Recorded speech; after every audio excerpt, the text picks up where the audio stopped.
Hi, I'm Alfred Bundy. Welcome to this special coverage of the New Jersey League of Municipality Convention here in Atlantic City, New Jersey, the 104th session.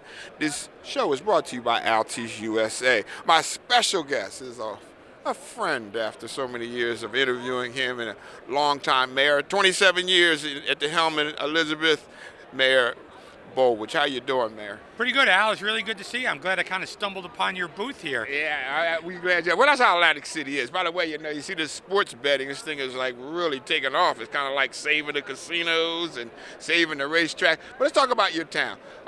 Everybody still loves to come to places like IKEA, and you got so many other things that have developed around. Tell us about because the mall was even gotten bigger there, is that actually a discount mall? It doesn't look that way. It doesn't look discount anymore. No, Jersey Gardens is an outlet mall. Outlet. Right. So one of the advantages of Jersey Gardens is a lot of people will come to Jersey Gardens and looking for some special discounts.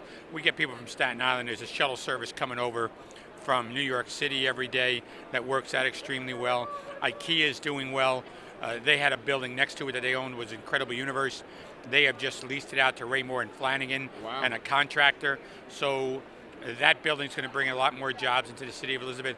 Our biggest challenge is making sure that the city of Elizabeth and our retail items out there, Jersey Gardens, the 5 hotels, IKEA, now Raymore and Flanagan, what used to be Toys R Us, they're in the middle of the port section. So we want to make sure the port can grow and the port can continue to accept cargo, but also maintain that strong retail base that helps benefit people in our city for jobs as well as for economic development opportunities. Stay with us now because people don't know there's a lot of hotels in the area. Travel and tourism, has it picked up because of shopping over the years, or is there other draws for people to stay or have a convention there at one of your places? We just worked with the hotels on a tax, and we now have the Elizabeth Development Marketing Organization headed by a woman named Jennifer Costa, who's attracting tourism to the city of Elizabeth. We now have an agreement with the cruise ships in Bayonne, so they can come out for a day, and they can come to the city of Elizabeth for a shuttle, have lunch, and they could tour the historical homes. The city of Elizabeth was a hot spot during the Revolution. Alexander Hamilton and Aaron Burr both went to school at what was called eventually the College of New Jersey, that eventually became Princeton University. Was started in the city. The Revolutionary War cemetery is right next to the building. It's now called the Snyder Academy. We also have Boxwood Hall, where George Washington had lunch in 1789 on his way to be inaugurated as the first president of the United States. And that building's open and for tours, as well as another building that was built, the Bonnell House. So tourism in our city with Veterans Memorial Park and the harbor, we're starting to get more and more excursions from cruise ships. We're also working with the hotels in order to attract other events to our recreational facilities, as long as they stay in our hotels. Some people have said, I don't know the exact numbers, but outside of Atlantic City, we have the most quality hotel rooms of any other city in the state of New Jersey. Is that true? Well, I believe it's true. I think we got to check that one out. It sounds like a really good sales point, right? It really does. But we have quality hotels on Route 1. We have the quality hotels out at the Jersey Gardens. So we have well over 2,000 rooms. Now you talk about the cruises, but there's been other ideas as far as dealing with the waterways there to help get people to your stores. What's going on there? I'm going back a little ways. You had some ideas. No, we're working with a group now, Atlantis, in order to bring a ferry system into the city of Elizabeth. We don't have the parking yet, but we have a lot of interest in attracting a ferry. Bayonne has it. Carteret is starting it.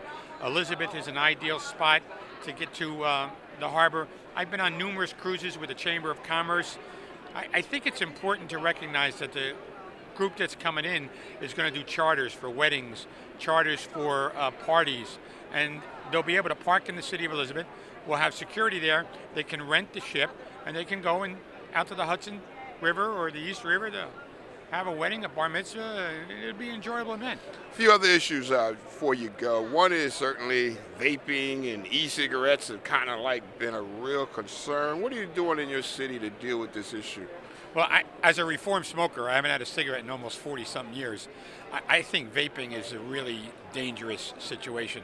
I have a daughter who's at the University of Tampa, and I always tell her, Jacqueline, you need to stay away from this stuff because vaping destroys your lungs. Now, some people it doesn't affect. Maybe it's not affecting them right now, but it's going to affect them in years to come. And I think it's an educational tool for parents as well. They can't encourage their kids to do vaping. While the governor and the legislature are attacking this issue, this is an issue that needs to be dealt with in the home as well. Amen. This is an issue that needs to be dealt with by parents. Absolutely, absolutely. I was going to ask you a little bit more about the opioid crisis, which is also a kind of an education piece, a parent piece, but it's also a city piece. Well, the city of Elizabeth is involved in a class action lawsuit against some opioid manufacturers. Trinitas Hospital in our city has had to deal with the fallout from opioid deaths. Our police officers are trained with Narcan in order to deal with anybody that might be in substance abuse. And we've used the Narcan quite a few times in bringing back and saving some lives.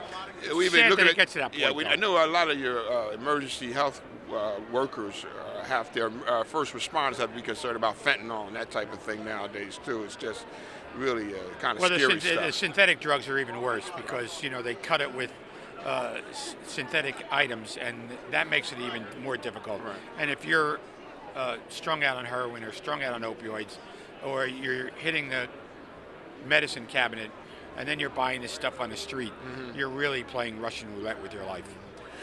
Hacking on the internet has been a problem for most municipalities, companies, corporations. How about Elizabeth dealing with? Our website was attacked 2 years ago, and it took us almost a year to replace that website.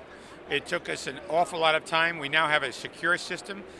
That doesn't mean that some of these professional people can't come in and mess it up. The County of Union, as of last week, was attacked by ransomware, and they were demanding ransom in order to change it back up so you can use it. It's a real important issue because we have turned over all paper files to the computer. And if the computer is down, your system is down, there's no longer paper files to deal with people on Social Security, people on welfare, people who need services.